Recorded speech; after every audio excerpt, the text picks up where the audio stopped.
electrical panels are above a certain level, that they're currently down in parkades. Do we need to do something about that? We have very good river modeling and forecasting that leads into flood mapping, but do we need to take those to the next level? They're going to guide this process for the city. They are well-known experts in their fields, not just in engineering, but in the social side of things as well. And they're going to guide this process. They will provide some recommendations that the city can action through infrastructure investments, changes to design specifications, procedures, and policies. As I said before, we will be working with the province, because there are a wide-ranging experience from these folks.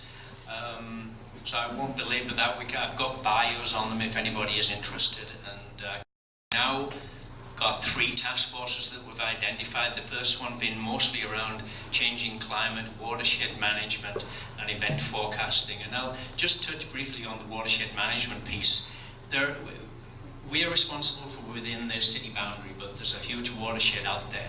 What can be done to influence what is outside of the city boundary?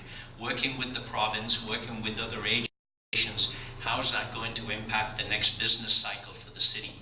Our current business plan runs to the end of 14. The next one will run from 2014 to 2018. It's a 4-year business plan, this one. What comes out of this will feed very much into that business plan for 14 to 18. So what's underway? We're already reviewing options to increase Glenmore Reservoir storage. We've hired a consultant to look at the Sunnyside situation, to do a community drainage improvement study on that. And we're also looking at the impact of the berm at 4th Street. Now what that one is that as part of our emergency management plan, there is area.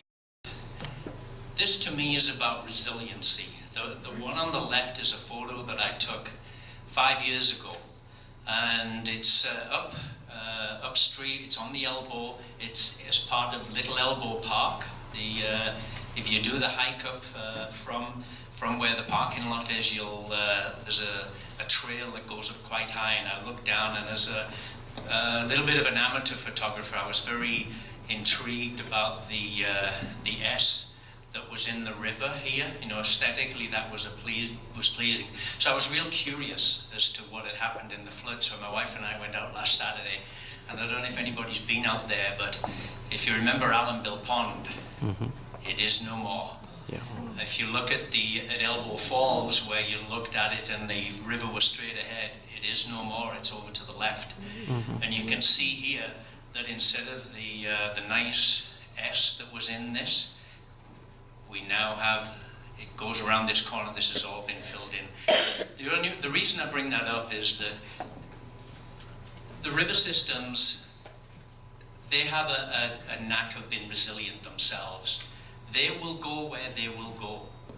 They will form new channels. But what was interesting when we were on the hike is in the silts that were laid down, how much growth had come back up. So out of tragedy comes growth.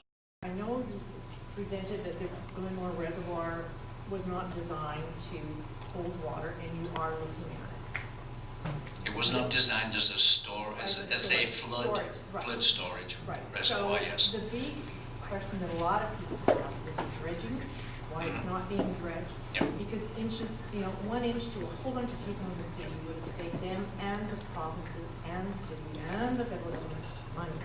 And the other thing is, I hate to say this to you, but you said you knew for a few days. I live in Roxborough, and across the river was the berm. Now, there was equipment there at 8 o'clock in the morning to put that berm up. But at 20 to 3 in the afternoon, the message came on the radio to say, and this is what it said, after 3 o'clock, nobody's going to be allowed into Roxborough. And I only got it by happenstance. I was out somewhere else at home. So we had no time to move anything. And again, in 2005, I didn't have a drop in my face. This year I've had 7 feet 7 inches, and we're doing a happy dance, but we only had 7 feet 7 inches, so didn't have the drops. So the whole background on this is, and it's more to that point as well, is if you knew a couple of days in advance, how come we didn't get any warning? So let me- in the afternoon? The communication, whether it's a city or a province. Is that when we know when the weather system is coming in, we work with the province to get as much notice as we can. This event was much more peaky, short-lived.